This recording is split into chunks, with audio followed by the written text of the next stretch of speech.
Hello, this is the Oracle Shariananda, and I am back with you again to talk again about dreams. And this is part three.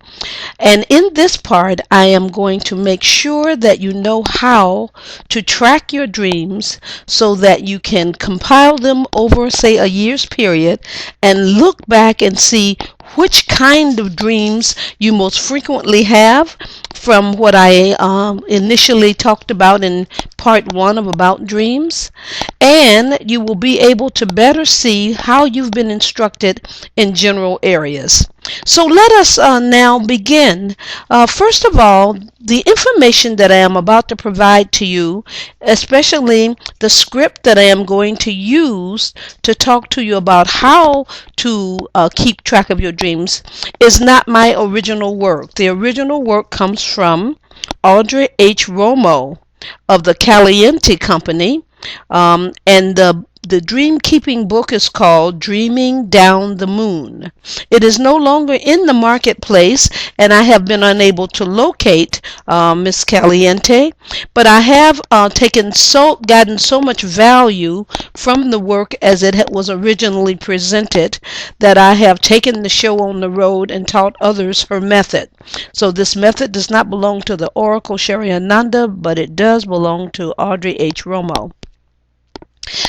It is a record keeping system that has much more to it than I currently keep, but I did narrow it down to the essential component of the booklet that taught it to us, and that is to record your dreams, to write down as much detail as you could about them, to analyze them briefly in terms of what's going on in your life, and then to break down the symbols themselves, see what they could possibly mean, and then come up with a general interpretation of what the dream counsel is. So that is what we are going to now begin to work on. And I do not hesitate to say that I am going to be using my own dreams, 3 of them, to teach you. All right, so let us begin. First of all, Audrey Romo suggests that we keep a dream log or a dream journal. So that's the first piece of information you need to know. You want to keep a dream log. The dream log is simply a record of the dream that you had as soon as you can wake up and write about it. Sometimes it's right at the moment that the dream is in progress or finishes, and you write in the night or early morning hours. And sometimes it may be a couple of days later. That doesn't matter so much, but the idea is to get the dream recorded. The next phase of being able to keep the dream log is to title the dream. So when you wake up, give the dream a title. If you were dreaming about being bitten by a dog, then title the dream Bitten by a Dog. If you were dreaming about being with J-Lo or being with Whoopi or any of the other stars who might intrigue you or attract you, then you'll say a date with Whoopi or a dance with J-Lo. So you can remember the name of your dream. If you are having a dream about your deceased mother, then you might title the dream Mom Comes to Me. So any of several titles will probably spring to mind. Don't waste a lot of time on deciding on the title of the dream. Just go with the key word of the dream. If the dream was primarily about falling, then you'll just name the dream About Falling. If you have another dream about that, you'll title that dream About Falling 2, About Falling 3, and eventually you'll get to some kind of title like Falling in Love, Falling Away from Old Habits. So eventually you'll get to naming that dream, that series of dreams, something, because apparently there is something in your dream life, and possibly from your subconscious or your guides, that needs your attention, having to do with falling. So you will absolutely do yourself great service to title the dreams. You can find them better that way.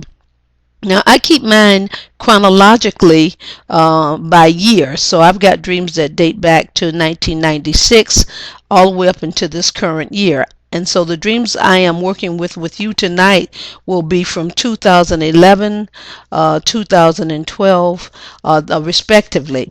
I have packed up my other dreams, so I couldn't exactly pull out some of the really juicy ones for you. But I hope you will appreciate what I share with you. The next thing in the dream log is to make sure you put the date of the dream and the time it was recorded. You'll be amazed that in a cycle of dreams, you may have the very similar dream the next year on the same date as you had the year before. Or you may find that every cycle of the moon, around the same time of month, you may dream of the same person. So eventually, this is going to start to weigh and tickle your mind so much that you take out all those dreams that you've had about that person or that situation and look them over. And you will be amazed at the revelations that you will come up with. And the oracle does not have to tell you what those dreams might mean. Once you've looked at several of them that may have come to you over the course of a year, you'll start to see the pattern in them, and that is worth gold. In the dream log, you are also asked to tell what's been going on. So one of the things that you can do after you have written down what the dream was about. Oh, I haven't even actually said that to you. I have actually told you everything but to write down what the dream was about. The dream story is the next thing. I am so forgetful. All right, everybody, I forgot to write that down to you. Hold on a minute. I got to do that. Dream story. All right, now I missed. All right, I missed a step. So the dream story is actually what happened in the dream. In the case of Little Red Riding Hood, she was walking through the forest and on her way to grandmother's house, and a wolf stopped her and said, "Where you going?" And she said, "I'm going to grandma's and take these sandwiches because she's sick." And the wolf runs ahead and eats up the grandma, or chases the grandma in the closet, and Goldilocks gets there. Not Goldilocks, but Red Riding Hood gets there, and the wolf pretends to be grandma. So you have a dream like that. That is the dream story you're going to tell. So essentially, it has a beginning, middle, and end.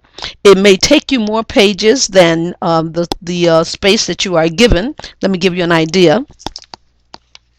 This is this dream story that I wrote called Audition Justice. I named it Audition Justice. And so the first 3/4 of the page is the dream story, but I didn't have enough space, so I continued it on the inside page for dream story continued. And if you need more space, then you just make more space for yourself. But whatever the case, get the dream down as much as you can in its entirety.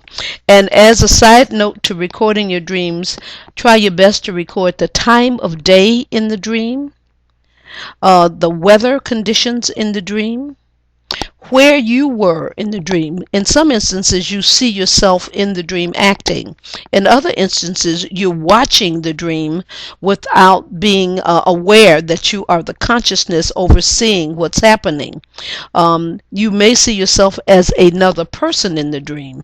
So you have to always be aware of who you are in your own dream. Where were you in seeing it? Were you an observer or were you a participant?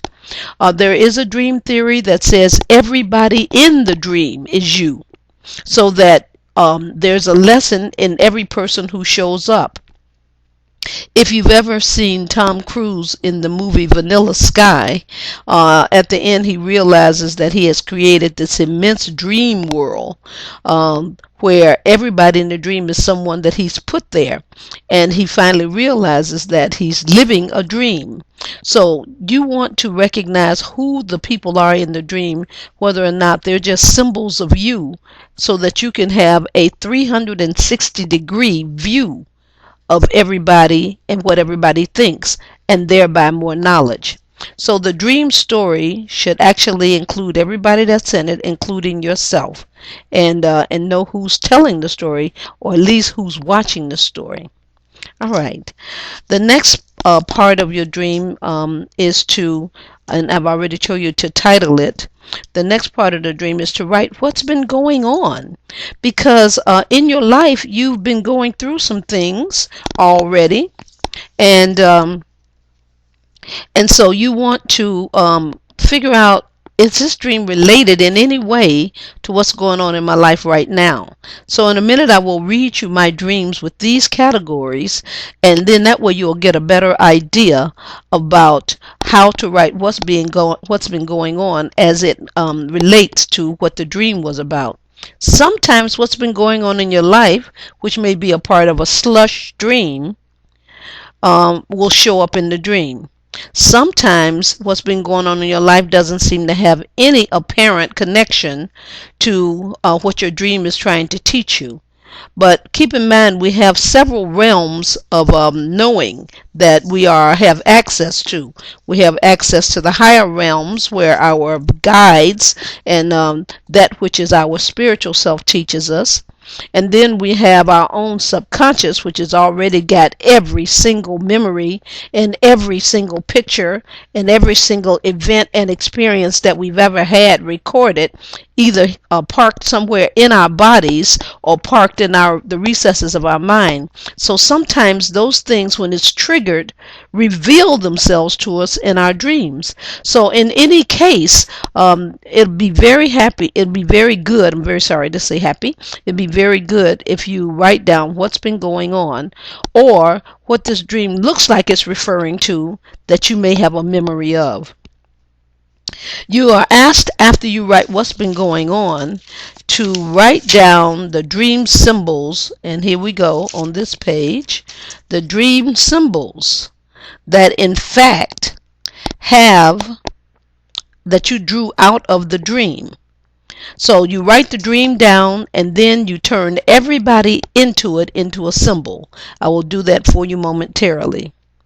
After you've gotten the way to do the dream symbol is to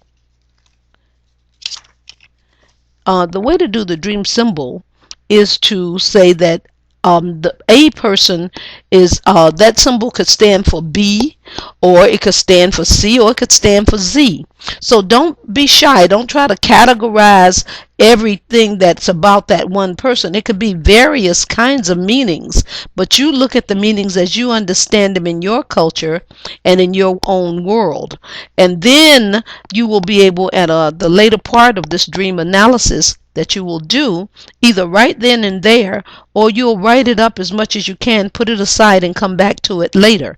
In any case, sometimes I don't know what all of the symbols mean, but if I write down the few that I can think of, later something more may come to me. So I invite you to do it either way that's comfortable and instructive for you. Your job is to become the detective in your own life's dreams, so that you understand why you're dreaming what you're dreaming and how much use it is for you.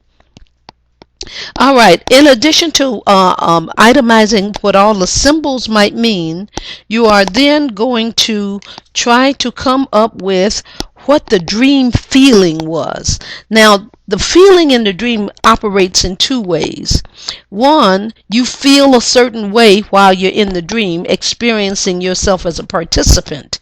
So that means that you might be afraid in the dream, but the dream feeling overall might have been knowledge, or a sense of understanding, or a sense of peace or distance. So you'll have to get an idea about what the feeling is in the dream that's being a part of the plot of the dream, and then what you're feeling about what you're seeing. There are two distinctions to be made, so make both of them. In some cases, a dream feeling may be love. In some cases, a dream feeling may be fear. In some cases, the dream feeling might be delight. In some cases, it might be sexiness, because many of us have sexy dreams. In some of the dreams, you may feel small or insignificant or unseen or unworthy or late. Any of those feelings might show up. And the dream feeling could be sadness as well. So You will also start to notice in categorizing your dreams how many times you dream sad dreams, or how many times you dream dreams that are delightful, or how much you dream about sex, or how much you dream when you are happy. Any of those things are feelings. Remember, there's a broad category of feelings that we human beings are capable of. So you can name any set of feelings, but try to keep them within reason so you don't keep adding to the bulk of your identifiable feelings, but getting them down to a few essential feelings.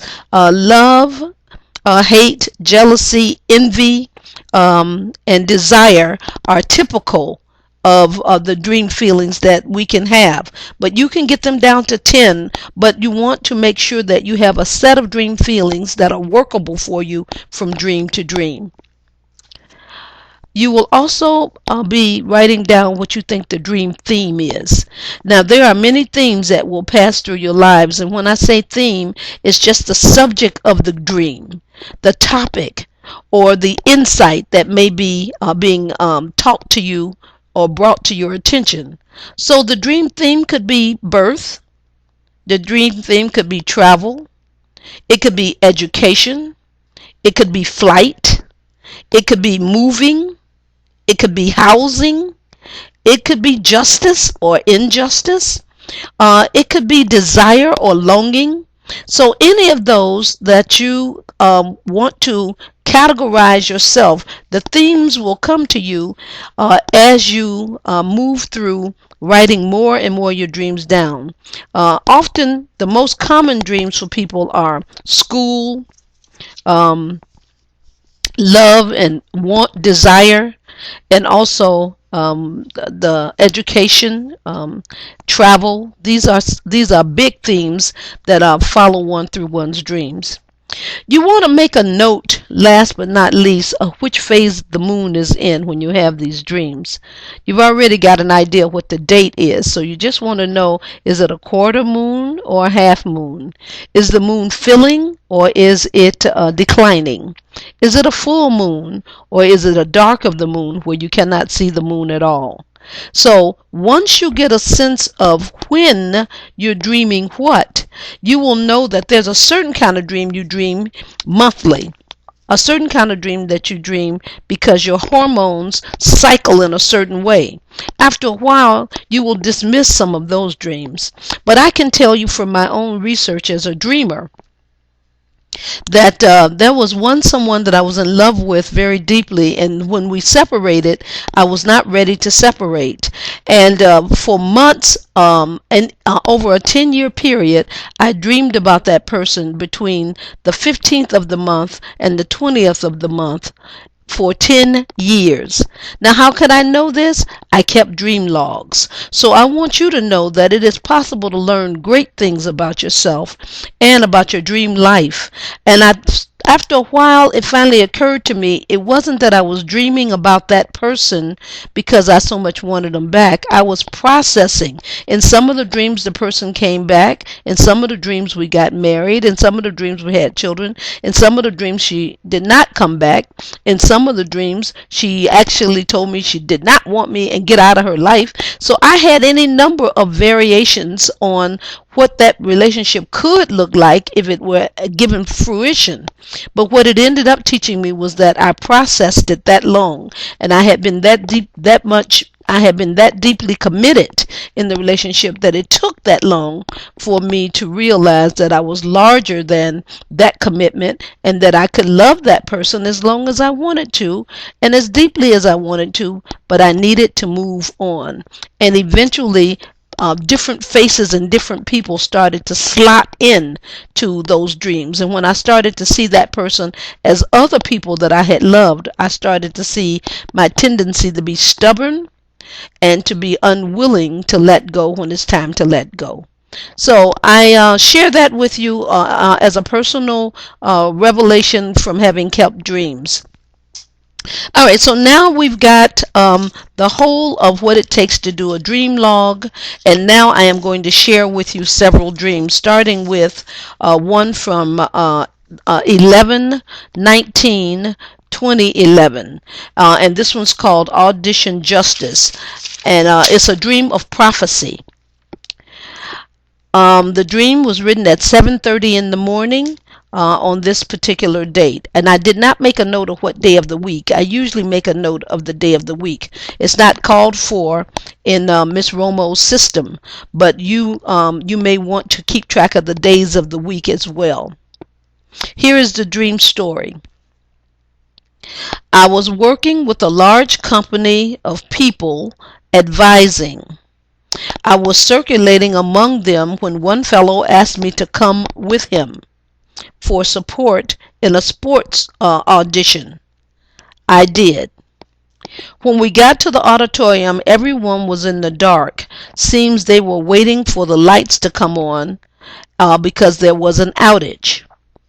As I came in, I turned on the lights by outside switches, and I took my seat with my wand. So I have a tall walking stick that I call my wand, and I had my wand with me. All right, so that was the dream title of the story called Audition Justice, and it was written 11/19/2011 at 7:30 in the morning. So following that, at the bottom of the page is what's been going on. So this is what had been going on. I have been waiting for more of my powers and role in the spiritual era to reveal themselves. I feel as in the dark as others, but I seem to be being guided to my role.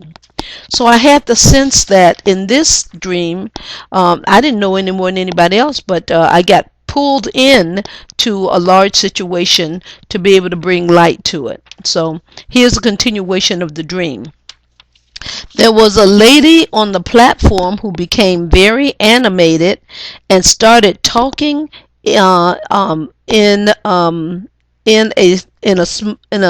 snide way to the fellow I had come with. This she did in front of everyone. There were blacks and whites and lots of youth. It was inappropriate what she was saying, for she was separating my young ward from others by class and insinuating he had money and had no need to be there. I was upset and spoke out, telling her she was incorrect, and suddenly I woke up in my bedroom beside my love. All right, so that was the whole of the dream, and here's some more of what's been going on in relationship to the dream. I have been participating in Occupy, the political movement. So that might have triggered some of this part about what's right and what's wrong and large groups of people needing lights. There's a little note at the bottom I wrote to myself that is not a part of the Romo system, but I left myself an additional note. I was utterly surprised by my waking in the bedroom. I truly felt I was there speaking out for the fellow. And I don't know if I was speaking out for a fellow who was in the Occupy movement by the name of John. But that was the dream. So then, everyone, that is the whole of the dream. Here is the symbols. So I wrote down symbol 1 was the group work. Symbol 1 was the group. I was working in a place and a fellow came. So I put the symbol down as the worker, and I wrote light worker, one who and so I thought that since I was working in a place and I was asked to come turn on the lights, I figured worker and light worker are pretty much obvious to me. And then a worker is also one who serves, and a worker is also paid help. These are what I figured out the symbols could have meant for the worker in the dream. And I was a worker, and that man was a worker as well. It's also an archetype, working is, or a worker, for being worthwhile.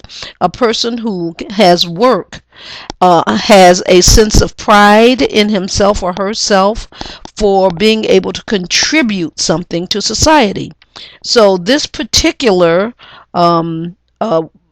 symbol had those meanings for me. Also, in the other symbol was the fellow who asked me to follow him. Now, I said that that could mean that that person was a superior, that is my boss, or somebody who was over me at the work. And then if that's the case, symbolically speaking, that person could have represented a guide for me. And remember, I told you this dream, I think, was a dream of prophecy, and I think it's a dream from my guides, which is the language of the guides. Um, the fellow who asked was also what I thought might be one above my station. He also represented a non-threat to me. So he was non-threatening. He was not someone who was going to hurt me. He asked me to come with him to help. So he could have been a symbol of Jesus. He could have been a symbol of an angel who asked me as a human being to help out. Also, the fellow who asked could be a promotion. You know, it's like he could have represented me stepping up to a new plateau of a kind of work that I haven't done. So I put the word promotion down also. There is the fact that the fellow who asked was a leader, and I might have been also following him, was following the leader. So you begin to see how much play you actually have when you try to interpret the symbols of your dreams. Keep in mind that the universal symbol holds sway, so you want to look if you have a universal symbol at play. In this case, I had light as a universal symbol, but the everyday symbol of a fellow talking to me or asking me to walk with him, I had to try to attach meaning to that. So that's what I did with him. I was asked to follow this guy into an auditorium, so I put the auditorium down as one of the symbols in the dream. And I said that an auditorium is a space for great events or happenings. It's also a state of consciousness. So let's say every room that you ever go into in any dream state is a state of consciousness. It depends on which room it is: the living room, the bathroom, the kitchen, the front room, the porch, the back porch, the basement, or up in the attic. It makes a difference which room you are in. So you have to assign meaning to what it means to be in the bathroom. To me, it would be that you need purification, possibly solitude, possibly some attention to some private part of you. I tend to use my bathroom time as meditation time and silence time.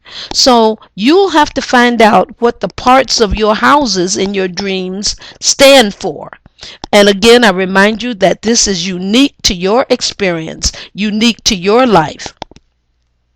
There is also the auditorium, which has a stage, and at some point in my life, of course, I feel like I deserve to be on the world stage, that I would like to present my ideas in the way that I believe can best serve humanity through education to others. So in fact, there we have it, the stage that the auditorium provided, and that the auditorium itself could have been another symbol for a stage, since we see things such as a Super Bowl, and they have great stages in the middle of the field where people are watching.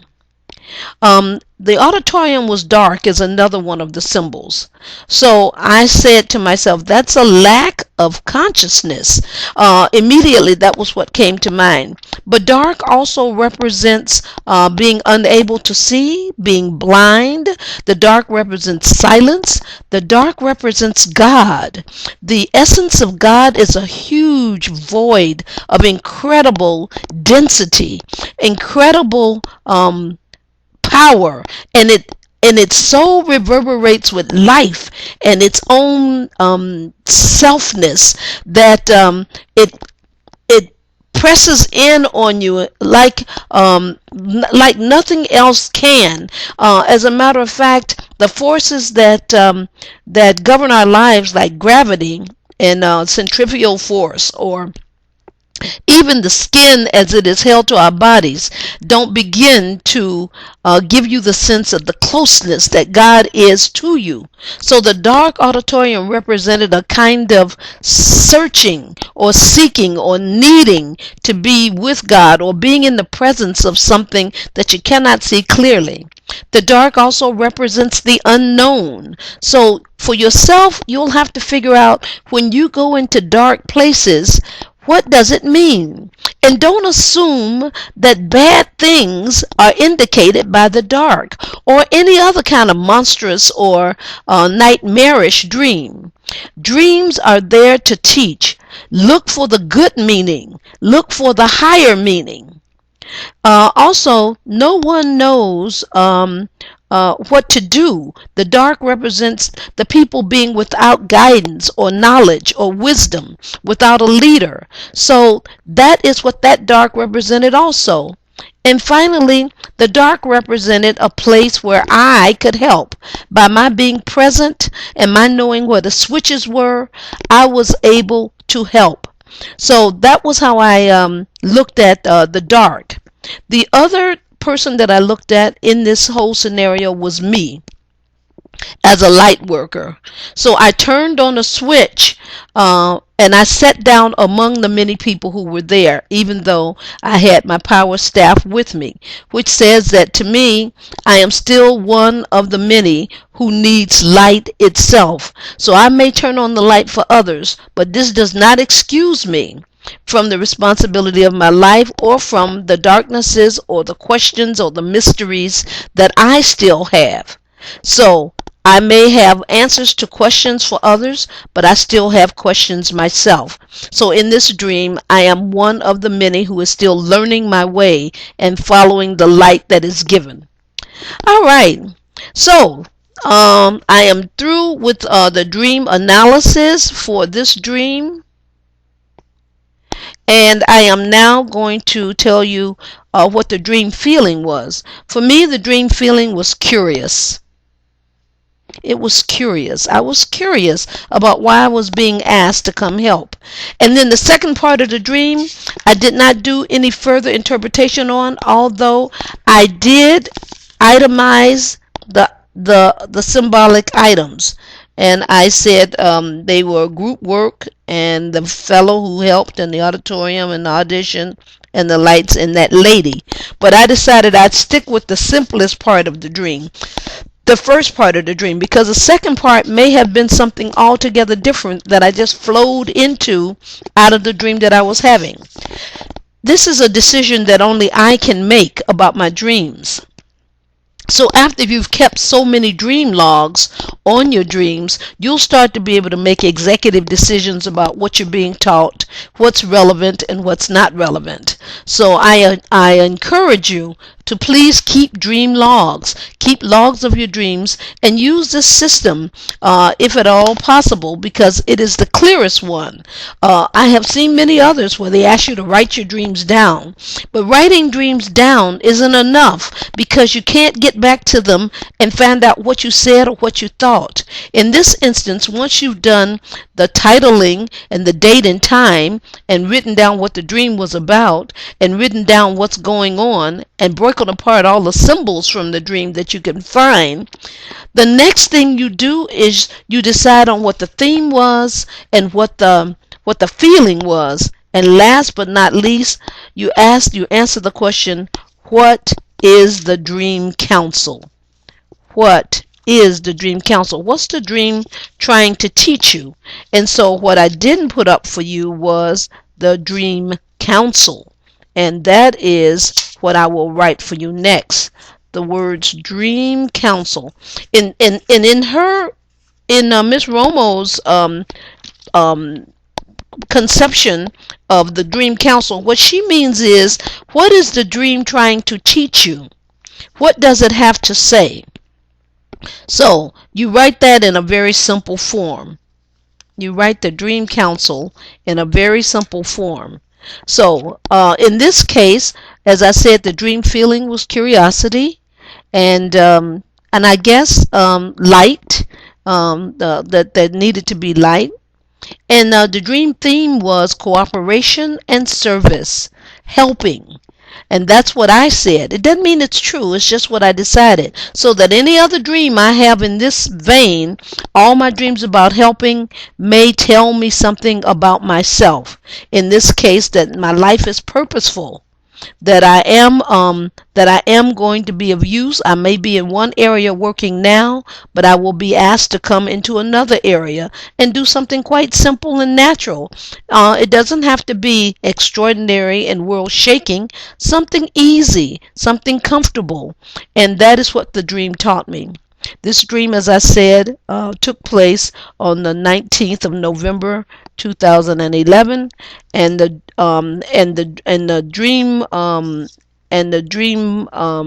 moon phase at that time was the dark of the moon.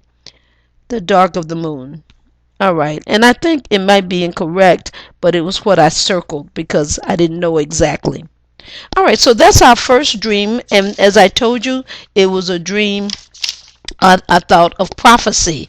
So it tells me that I have a purpose and I have a place. It also tells me that I am one who is also still seeking.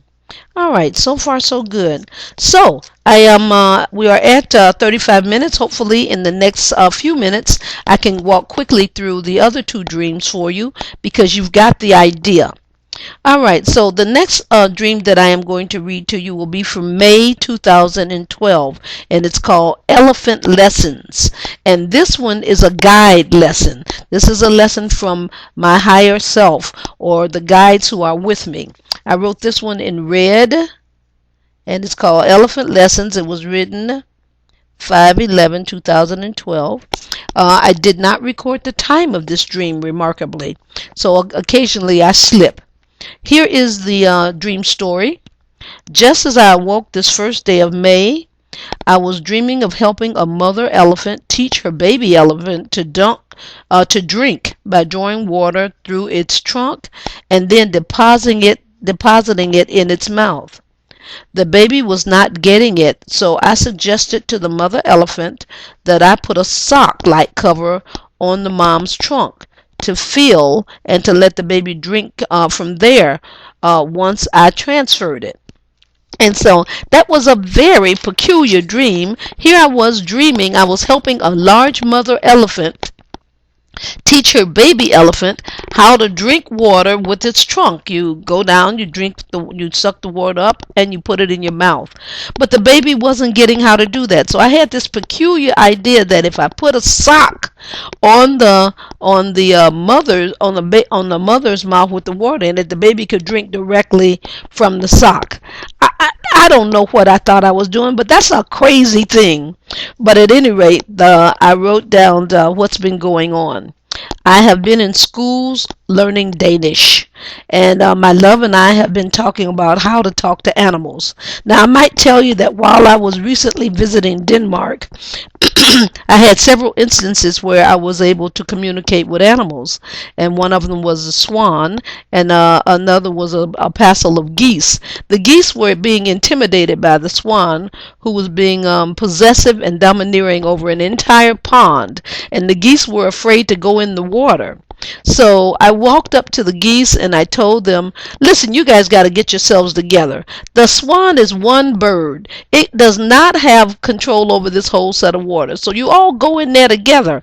Be brave. Stick together. And when swan comes your way, swim right up to him and tell him to go away because he can't run all of you guys. There's 50 or more of you geese here. How can you let one swan push you around?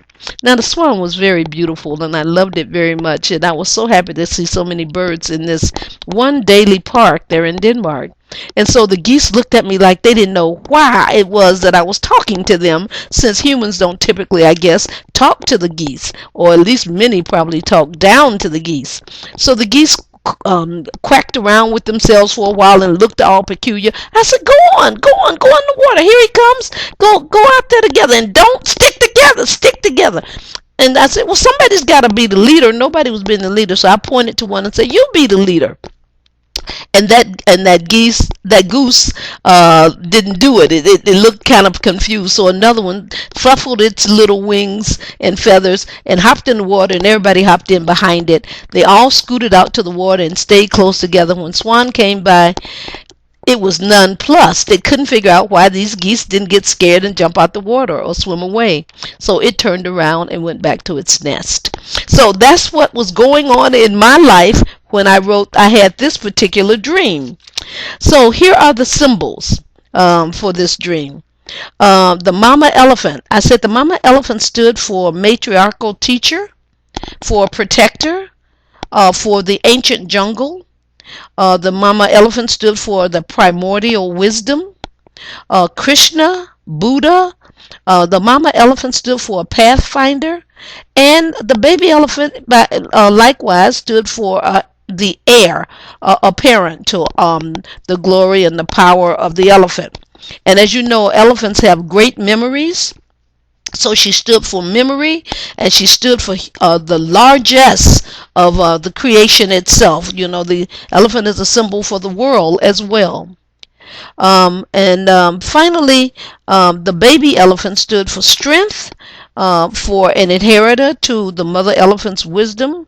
And there, it also stood for the passing of wisdom to the next generation. So I suppose in some way that that was the lesson of this dream. But the rest of the symbols, as I interpreted them, are as follows. Myself, I was in the dream, and I was acting as a teacher, possibly a wise one. I was acting as a beginner again, and an intercessor, one who comes between to try to make things better or facilitate things for two parties. There is an advisor. I think I was an advisor in that, and also I may have been also an elephant of an elephant consciousness, an empowered one. And again, it's about being able to talk to animals, and also knowing that I had some kind of connection to the largesse of Mother Nature. So that's what I wrote. The water drinking, that is how the mother elephant was trying to teach the baby elephant to drink water through its trunk, put it in its mouth, and swallow. And it wasn't getting it, so there I was trying to help. So I interpreted the water drinking as learning how or knowing how. Learning that is obvious, things that should be obvious to some people are not. The baby elephant should have obviously and naturally known how to drink water, but apparently it did not. So that means that there are many people who are babies who are living in a world where they obviously should know some things. They're there for them to know. They're born into the system of knowing, but they somehow have not mastered things. And so I am at this point teaching what I can to you so that you can master that which is within you, that you do not know yet, but you will come to know. I also said that since this is about water, and I told you earlier in the video vocabulary, that water in and of itself is a major universal icon in all cultures. So when we're talking about water, we're talking about passing life from one to the other. We're talking about the transference of ideas. We're talking about the conductor of electricity. We're talking about whole cultures of knowing going from one to another. So that's very deep and very significant in this dream. An elephant, water, and also a mother elephant and a baby elephant. These are so iconic. I could not miss that this was the language of a guide's dream. This had to be a spiritual dream as opposed to, say, a slush dream or a dream of recall or a dream of past lives. And I remind you that the discussion of past life dreams is in part 2. Actually, I'm sorry, part 1. All right, and then there was the idea of the sock that I had for the mother elephant. So I put that a sock is a cover. A sock is a means to prevent injury to the feet. A sock is like a new idea. Now, I don't know how I came up with that, but I said maybe because I thought it was a new idea to be able to help the mother elephant with this sock on her trunk. But the sock is also a sexual reference, like a condom or a cover for the male sexual organ. Also, a sock is protection, and in this case, the sock was a needless measure. It was not. It was not handy. It was not natural to the elephant's way of teaching, but it was what I had in mind. So those were the things that I used to discuss to myself the dream of the elephants.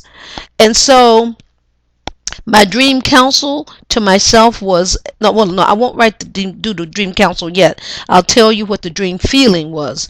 The dream feeling was caring, and the dream theme was wisdom and education. The dream took place on the 1st, and the moon was going into its third quarter toward a full moon. It was going to its third quarter toward a full moon. So we were one step away from a full moon. So that tells me, in terms of the moon, that there was some major teaching being given to me, or that I would give to others, or that was to be eventually received, that may or may not have been useful. The timing may have been bad, or I may have been in the wrong place. I tend to like to think of dreams in the more positive aspects, though. So I will say that what was being said, that is, I don't have to reach for so many big things to do, that some things will take care of themselves. I don't have to push the river. So that's what I can say now. What I said then, that was my dream counsel, is as follows. A Buddha can aid a young yogi towards spiritual practice, but cannot rush or create an artificial process. So there we are. And whether my dream journals that I'm sharing with you are useful to you or not, I cannot say. It is the way that I can present them to try to help you. And again, I remind you that the journal system that I am teaching you does not belong to me. It belongs to Miss Romo, Audrey Romo, of a former company by the name of Caliente.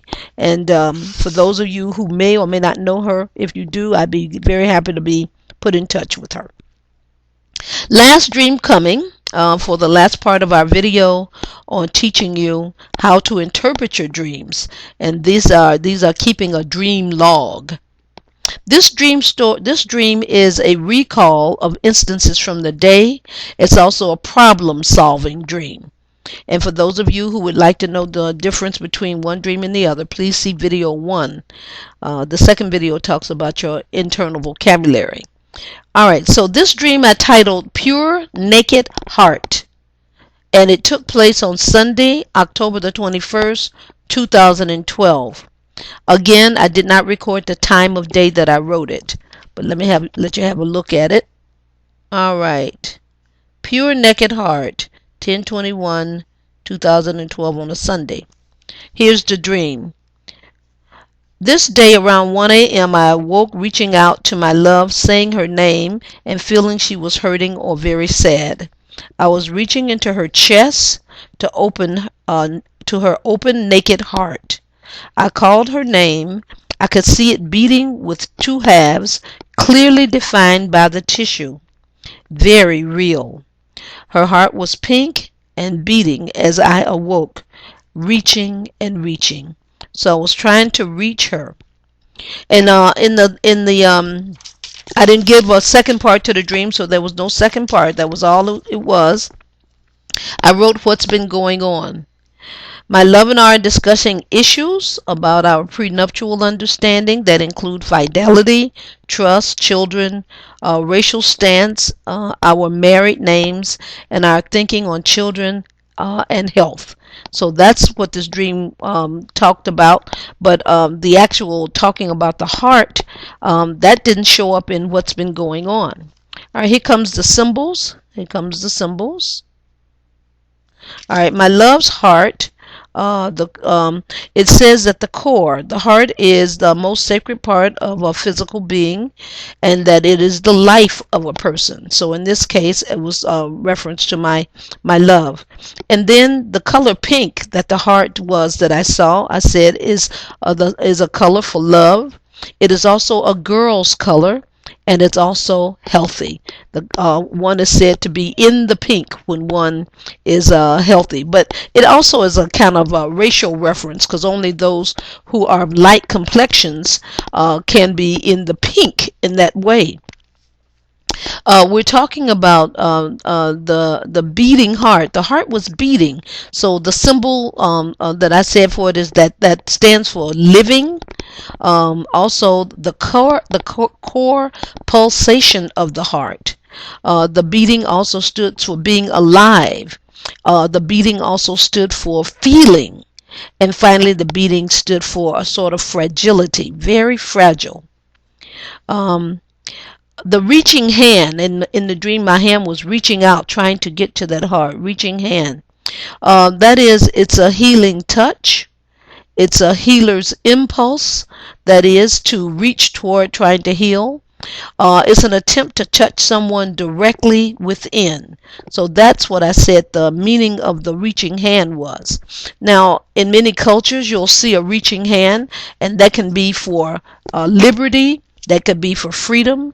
That could be for food. That could be for friendship.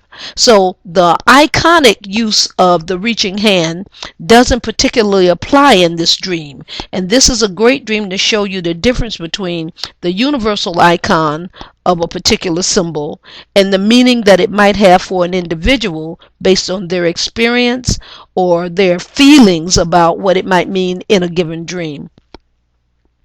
Um, and I called out the name of this person in this dream. And the name of the person stands for life. It stands for zest. It stands for joy. So I took all of that in stride, and I said the dream feeling was compassion. It seems like I was trying to offer some kind of comfort to my love by reaching out and reaching for the open, naked heart. And the dream theme was healing. And of course, this is true to me as a healer and an oracle, that one would try to do so.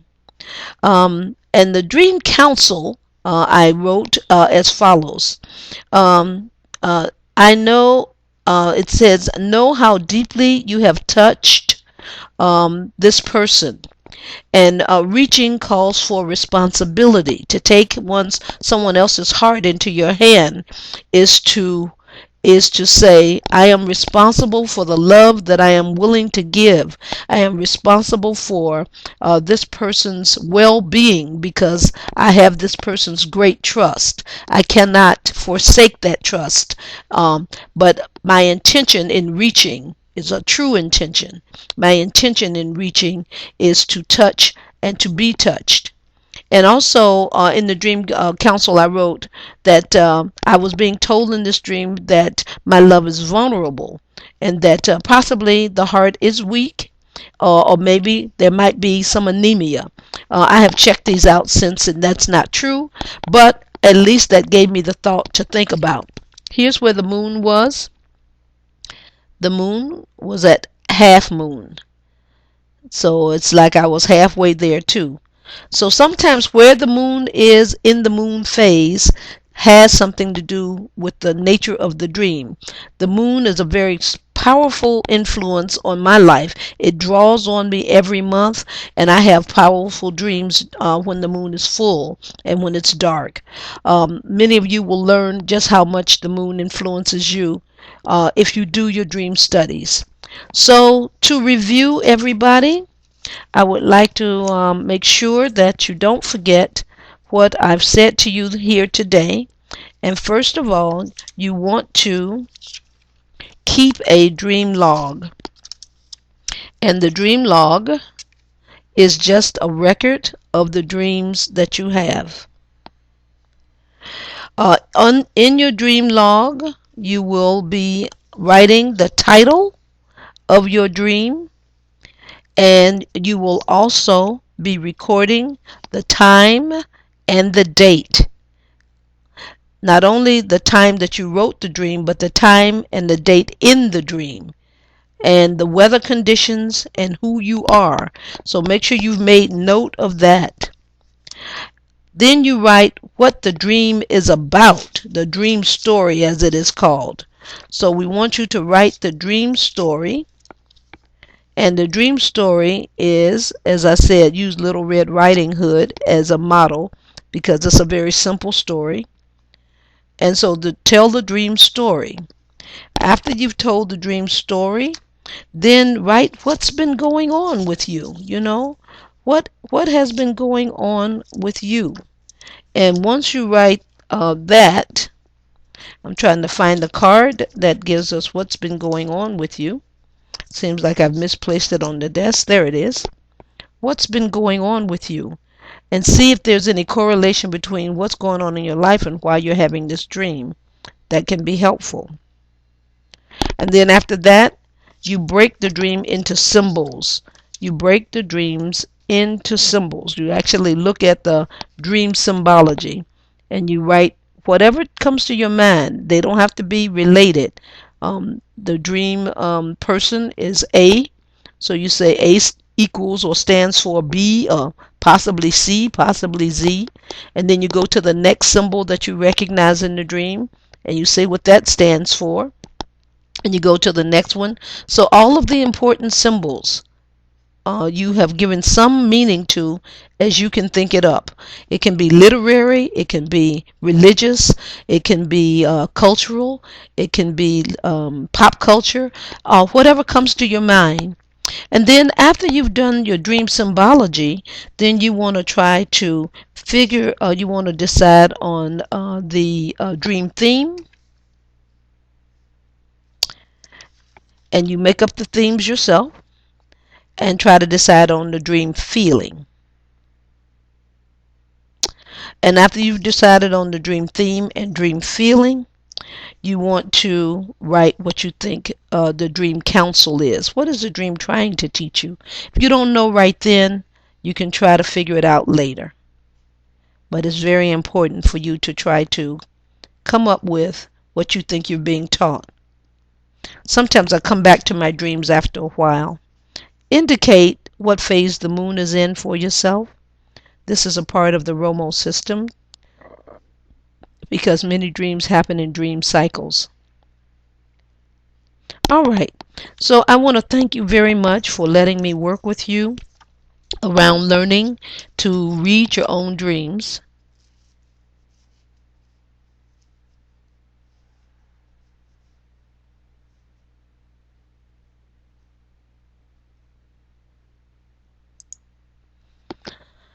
And I would like to say to you, thank you very much for tolerating this very long discussion. I hope it has been useful to you. I am the Oracle Shariananda. I am at your service. Please do not hesitate to contact me on this site at YouTube. There are two notices for how to contact Shariananda. Thank you very much, and I wish you good dreaming. Good night.